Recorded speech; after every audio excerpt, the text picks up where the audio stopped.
Saudara-saudariku yang dikasihi Tuhan, dimanapun Anda berada, di tengah begitu banyak suara, bahkan begitu banyak kebisingan dunia di sekitar kita, semoga kita masih dapat memilih suara Kristus yang berkata, "Aku gembala yang baik."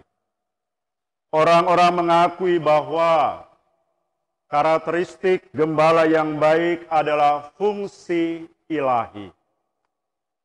Yesus adalah Tuhan dan teladan bagi semua usaha manusia.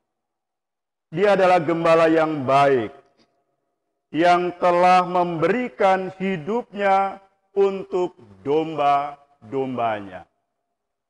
Dan itulah yang sungguh kita rayakan secara meriah di dalam peristiwa Paskah. Kristus yang memberikan hidup bagi kita semua.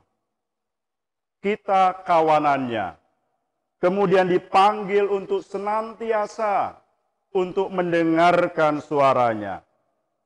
Bukan sekedar mendengar suaranya, tetapi juga untuk mengenali jalan hidupnya.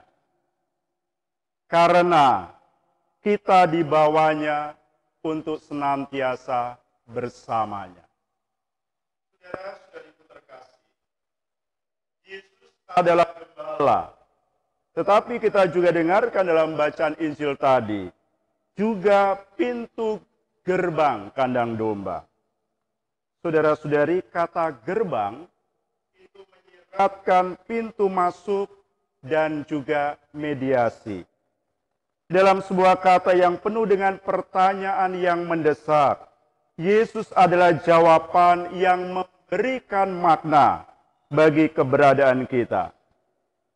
Dia sang guru yang mengajar kita suatu kebenaran, bukan hanya sekedar kebenaran dunia, tetapi kebenaran yang sejati, yang membawa orang kepada kehidupan. Tidak ada yang palsu di dalam kebenaran yang sejati. Tidak ada yang pura-pura di sana. Dia adalah satu-satunya gerbang juga yang mengarah pada kebahagiaan dan kehidupan. Dia yang masuk melalui aku akan diselamatkan. Yesus berkata dengan jelas kepada para muridnya, kepada orang-orang pada zaman itu, suara yang terus diperdengarkan juga di sepanjang zaman sampai saat ini. Saudara-saudari, untuk masuk melalui pintu itu, bagi kita seorang Katolik, bukan hanya sekedar memegang surat baptis. Sakramen itu menandakan pintu masuk kita ke gereja. Itu berarti mendengarkan suaranya dan mengikutinya senantiasa. Bukan hanya bahwa kita sudah dibaptis, semua sudah selesai. Bukan demikian. Kita diajak untuk terus mendengarkan suaranya. Seringkali juga banyak suara di dunia ini. Saudara-saudari, Yesus mengenal kita, dikatakan tadi dalam bacaan Injil, masing-masing dengan nama. Sang Gembala yang mengenal dombanya satu persatu. Sebagaimana seorang gembala yang mengenal domba-dombanya. Dia mengenal kita masing-masing. Tuhan yang mengenal kita, yang dalam pengertian biblis, pengertian Alkitabiah, itulah pengetahuan tentang hati. Dengan cinta abadi, aku mencintaimu. Itu sabda Tuhan. Kita bukan hanya sekedar nomor untuk Tuhan.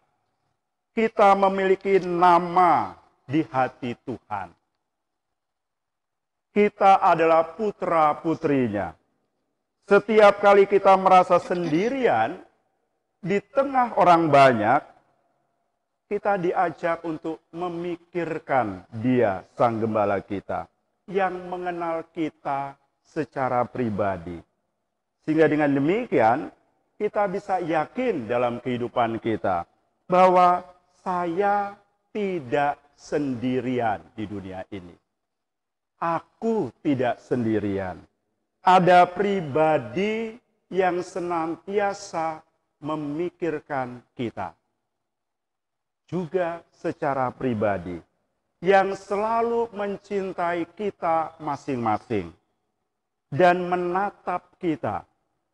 Hidup untuk kita, hidup untukku. Saudara-saudari, ada seorang kudus, Santo Yohanes dari Avila, yang mengatakan, mata Tuhan, mata Sang Gembala itu tertuju kepada domba-dombanya. Hatinya juga. Mereka semua melihat Dia, dan Dia menatap mereka. Suatu kedekatan pribadi Sang Gembala dengan domba-dombanya. Dan itulah yang kita rayakan dalam hari Minggu Panggilan ini. Minggu Gembala yang baik. Saudara-saudari, sebagai seorang Kristiani, perayaan Ekaristi adalah saat kita juga mendengarkan suaranya. Di sana kita memperhatikan kata-katanya dan juga dipelihara oleh tubuh dan darahnya. Ketika Dia Gembala yang baik, memberi kita hidup yang kekal. Sebagai suatu refleksi bagi kita, apakah kita benar-benar menjadi domba yang baik, murid-murid Kristus yang baik, yang memiliki hubungan yang istimewa dan pribadi dengannya, personal di hadapan Tuhan. Apakah kita tidak hanya percaya kepadanya, tetapi juga mau mengikuti, mau meneladan Dia. Kristus telah memberikan teladan bagi kita untuk mengikuti jejaknya. Kendati jejak itu seringkali warnanya penderitaan, kita diajak untuk tetap setia di dalam sukacita. Bacaan kedua tadi begitu indah, bagaimana dikatakan bahwa penderitaan karena Kristus bukan untuk dihindari, melainkan harus diterima sebagai konsekuensi mengikuti Yesus. Kesetiaan Yesus adalah teladan, sekaligus daya yang memberikan pengharapan. Setelah penderitaan ada kebangkitan.